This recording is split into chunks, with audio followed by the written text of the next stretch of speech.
నేను ఒకే ఒక విషయం మిమ్మల్ని కోరుతున్నాను.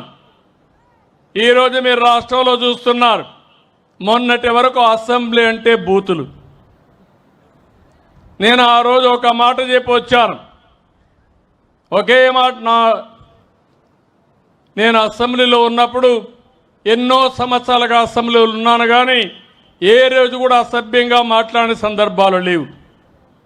రాజకీయ నాయకులు హోరాగా పోరాడతాం, ప్రజల కోసరం పోరాడతాం, ప్రజాహితం కోసరం పనిచేస్తాం. అలాంటి సందర్భంలో నన్ను అవమానం చేసినప్పుడు నేను ఒకటే మాట చెప్పాను, ఇది గౌరవ సభ కాదు, కౌరవ సభ. మళ్ళీ గౌరవ సభ చేసేదానికి క్షేత్రస్థాయిలో పనిచేసి గెలిచి అసెంబ్లీలో అడుగు పెడతా అన్నాను, పెట్టాను. మళ్ళీ చూశాను, ఎక్కడ చూసినా ఆడబిడ్డల పైన అసభ్యంగా పోస్టులు పెట్టడం సోషల్ మీడియాలో. నేను రాజకీయాలు సేవల కోసం చూశాను.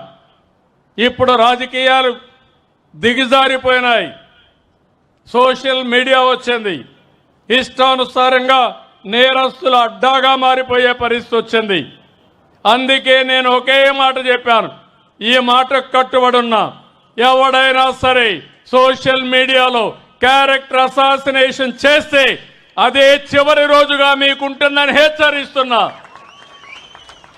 గౌరవప్రదంగా బతకనియండి, సమాజంలో మీకు చేతనైతే విలువలు నేర్పించండి, మీకు చేతనైతే సమాజ హితం కోసం పనిచేయండి, ఆదాయం పెంచండి, ఆరోగ్యాన్ని పెంచడానికి పనిచేయండి.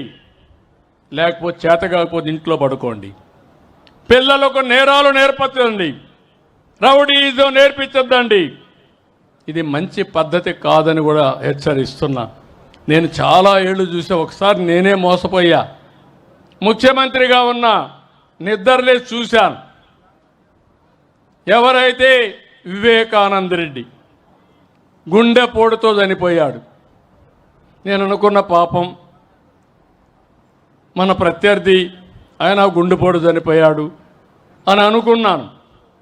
అనుకుంటే అది గుండెపోటు కాదు, గొడ్డలి వేటు. తర్వాత తెలుసుకోవడానికి చాలా సమయం పట్టింది నాకు.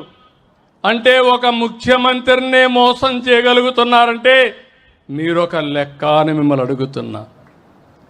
హత్య చేసి ఆత్మహత్యగా చిత్రీకరించే మనుషులుండే ఈ రోజుల్లో, తిరిగి కేసులు పెట్టే ఈ రోజుల్లో వాళ్ళని సమర్థవంతంగా ఎదుర్కోవాలన్నా లేదా అని మిమ్మల్ని అడుగుతున్నా. ఏమంటారని మిమ్మల్ని అడుగుతున్నా. ఎదుర్కోవాలంటే గట్టిగా చప్పట్లు కూడా చెప్పండి, ఇది మంచి పద్ధతి కాదని.